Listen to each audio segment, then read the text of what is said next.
What happened today when you were around here? Real quick. I'm not sure. I drove up to the boat club, and that's the last thing I remember. 1 second.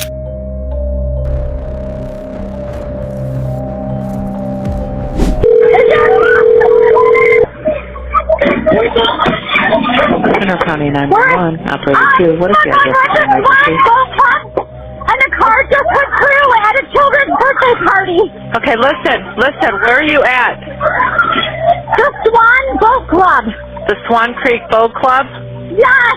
As the caller frantically tries to reach emergency response, in the background, adults are pulling victims from underneath the wreckage. Everybody, live! Grabbing the kid from under the car, they all lifted up. The leather. Careful with her neck.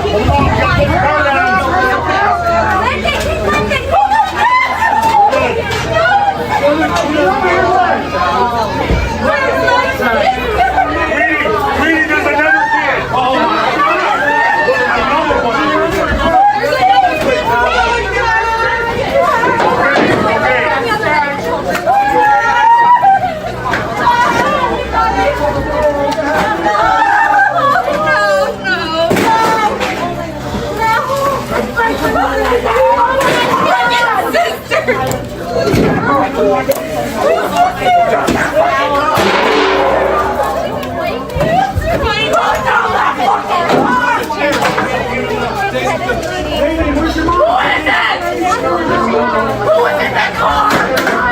Take care of the baby first. Yeah. Take care of the baby first. Which one? Right there. Man, can you come with me just for a second? Are you driving? You driving the car? Can you come with me just for a second? You okay? When officers arrived at that scene, Marshella was just sitting in a chair. No panic, no rushing to help, nothing. Just sitting there in the middle of everything she just caused. But her husband? He's pacing, talking to people, trying to figure out what he can do and where he's needed. The man married to the person who drove through that wall looks more shaken than she did. You got it, hon?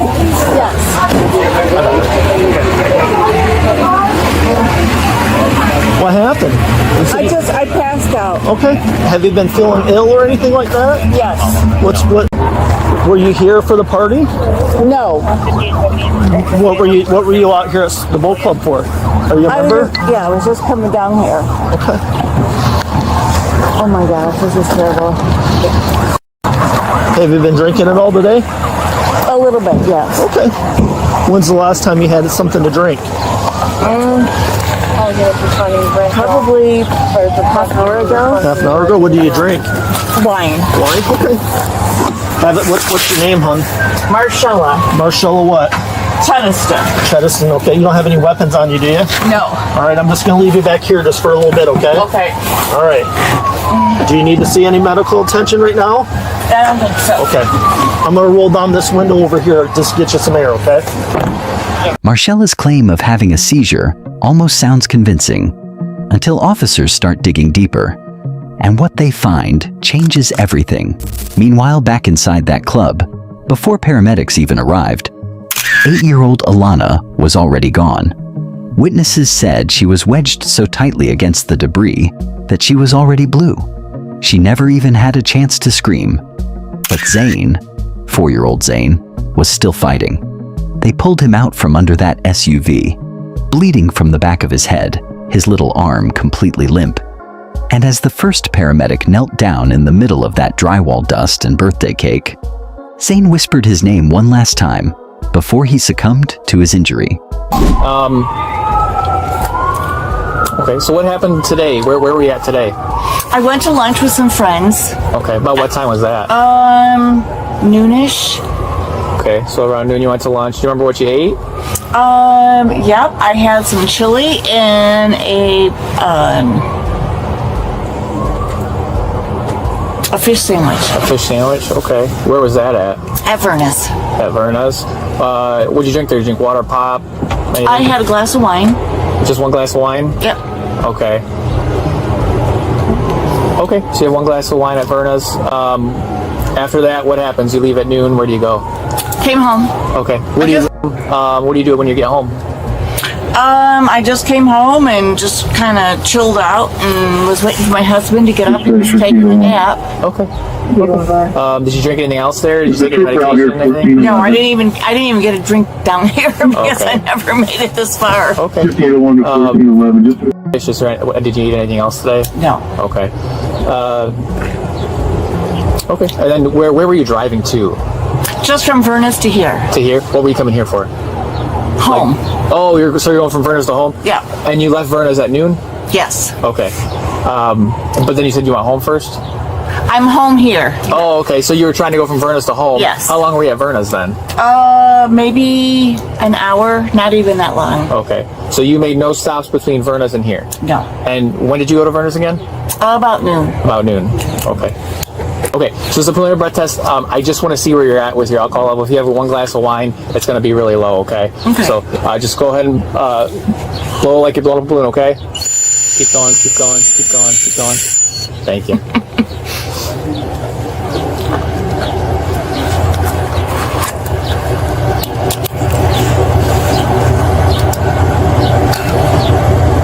I just want to make sure everything is okay. Oh, absolutely. Oh my gosh, that was so scary. Back at the police van, officers asked Marshella if she had taken anything that day. One glass of wine. That was her answer. Completely calm, like she was certain that was going to be the end of it.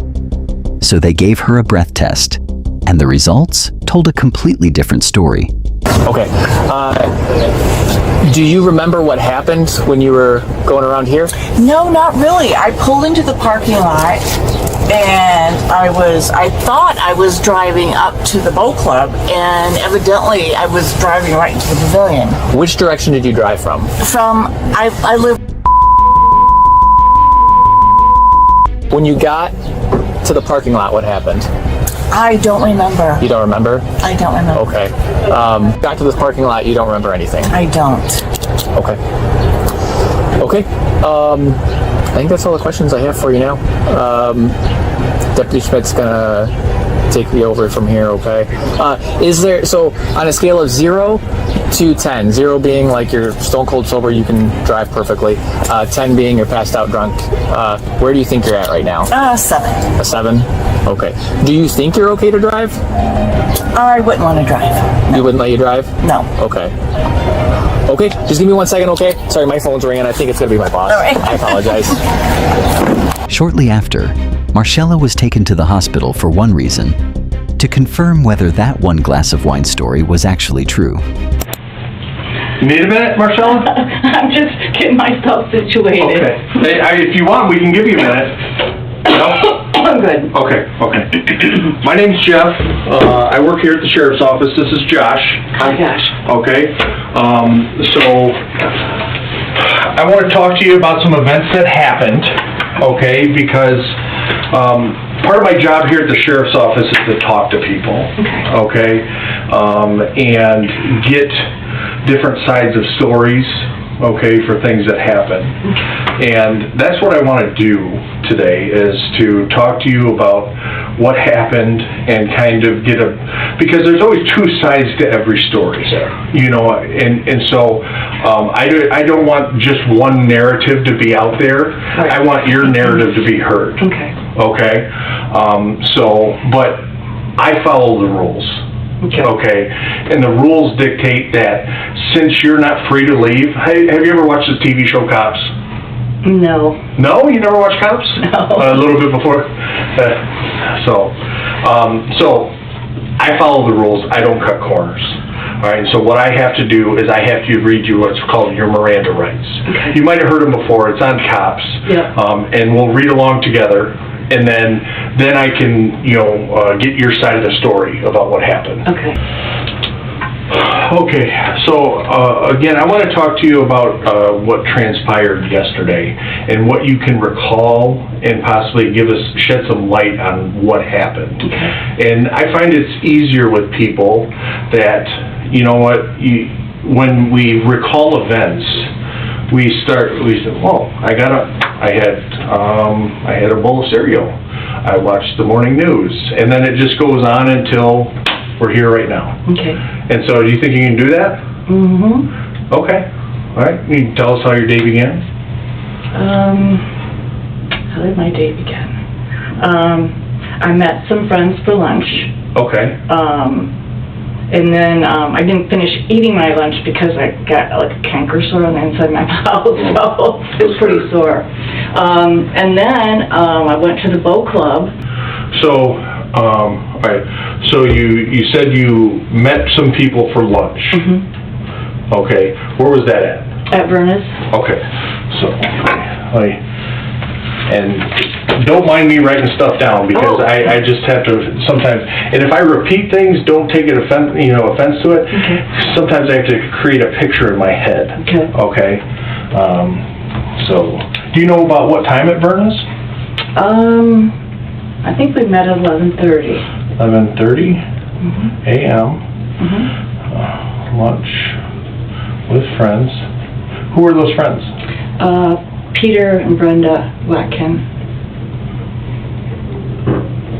Watkin? Mm-hmm. No S. Watkin. Okay. How long do you think that you were there? Probably 40 minutes. Okay. 40 minutes. So that takes us to about 12:10. Yeah. 10 p.m. And when you're at Vernus, you said you had lunch. Do you recall what you had? I was going to have a cup of chili, but like I said, I had a canker sore, so I couldn't finish it. Okay. Right. I still actually have it. Right. Any water, pop, beer, wine? Had a water and a glass of wine. What type of wine? Chardonnay. Chardonnay, okay. Is that your normal? Mm-hmm. Chardonnay? The fruity, nutty? Yeah. I'm not a wino. I'm not a wine snob either. I've read it on the bottle a little before. Chardonnay. Okay. All right, so that takes us up to about 12:10. Yep. Okay. How'd you get to Vernus? I drove. Okay. Was anybody with you? No. Okay. I met them there. Okay, got it. All right. When you're done at Vernus, where did you go to? Went to the boat club. Straight to the boat club. Mm-hmm. Okay, so They were having a birthday party.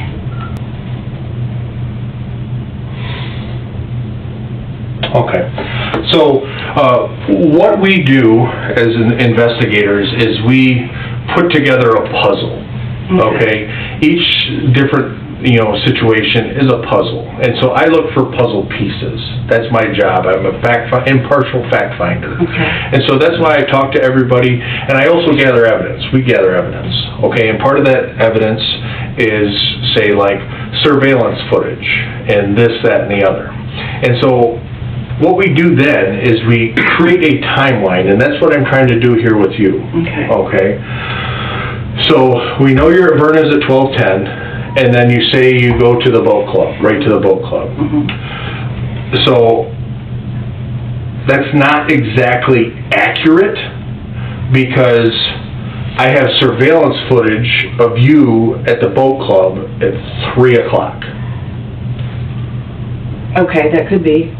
Okay, so that's why I'm trying to get a full account of the time. Mm-hmm. So from 12:10, we didn't go directly to the boat club. We went home. Did we go to the store? Did we go to a friend's house? What did we do during that time? I don't know. I don't know. I know that the party started at 3 o'clock. The birthday party. So I was there a little bit before that. Bless you. Thank you. I'm gonna step out real quick. Okay. Okay. So you're saying that you believe the party started at 3? Yeah. Well, the party actually started at 1. Oh, okay. And so 3, again, between that 12, 10, and 3. Now, part of the job, with collecting, video surveillance and putting pieces together is we talk to people, okay? Just like how I'm talking with you, I take people's statements, and those are puzzle pieces. Now, however, a lot of times people's statements aren't always 100% truthful and accurate, but however, there is accuracy there to where it makes sense. And so with this puzzle, or like a picture, I'm trying to paint a big picture or put together this big puzzle. Okay. And so I noticed that you had a phone. There was a phone in your car. Yeah. You got a black iPhone? Was it an iPhone? Mm-hmm. Okay.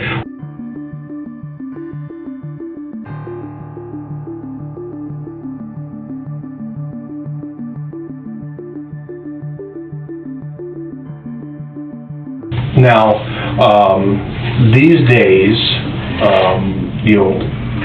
part of our job and putting those pieces together is a lot of times people will use a phone as like their attachment. Mm-hmm. You know what I'm saying? Sure. And so we can fill in those puzzle pieces sometimes if we can see like who the person called or text or anything like that. And so would you want us to do that to paint an accurate picture? Sure. And is there a passcode on the phone? Yeah. Inside that interrogation room, detectives laid everything out. What happened, where it happened, what she did. And when they told her that her story didn't match the footage they already had, she simply came up with her usual claim. Do you want me to tell you? Sure.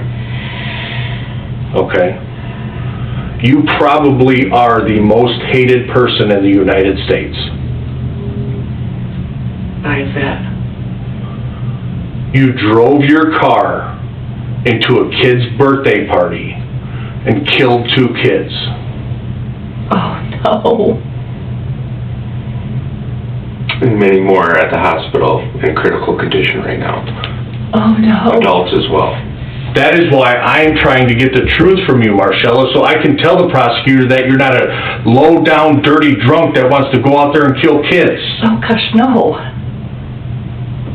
And I'm frustrated because this morning I was down at the coroner's office watching the autopsy. I'm looking for the truth, Marshella. The truth needs to come out because you are the most hated person in the whole United States right now. I guarantee this is national news. You are the most, so you need to change that narrative right here. You need to change it. There's only one way you can change it, and that's by telling the truth. I've been doing this for a long time. I've sat across the table from killers before, like really, really bad killers. You're not that person. And I don't remember.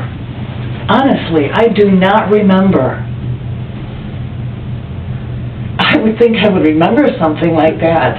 Well, you're not being truthful about how much you drank. You're not. It's scientifically impossible to be the blood alcohol level you were last night with 1 glass of wine like you're telling us. It is impossible. Science, the world cannot have you had that level with 1 glass of wine. Again, I was pretty sure that I had a couple glasses of wine at the boat club prior to whatever happened that I don't remember. This was when investigators laid it all out. They told her straight. Her blood alcohol level came back at 0.18, which was twice the legal limit in Michigan. And Marshella? She didn't budge. Still sitting there, calm and still holding on to the same story, even with the numbers right in front of her face. On April 23, 2024, the world got its first look at the woman who turned a birthday party into a crime scene. Appearing via video from the Monroe County Jail, Marshella Chidester sat in as prosecutors read the charges. 2 counts of second-degree murder. Her defense team immediately pushed the seizure narrative, claiming she had only consumed a single glass of wine 4 hours before the impact. The judge wasn't convinced, setting a $1.5 million bond and ordering alcohol monitoring. Beyond the medical excuses, the legal strategy was in constant motion. Marshella Chidester changed her legal representation, early on bringing in new counsel to double down on the seizure defense. Her attorney fought to suppress the blood alcohol evidence, claiming the sample was mishandled by police. But the judge rejected the motion, allowing the 0.18 blood alcohol level to be presented as the smoking gun of the prosecution's case.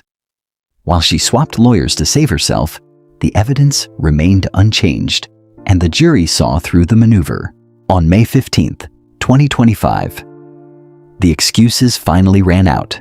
Marshella Chidester was charged with 2 counts of second-degree murder for the deaths of 8-year-old Alana and 4-year-old Zane Phillips.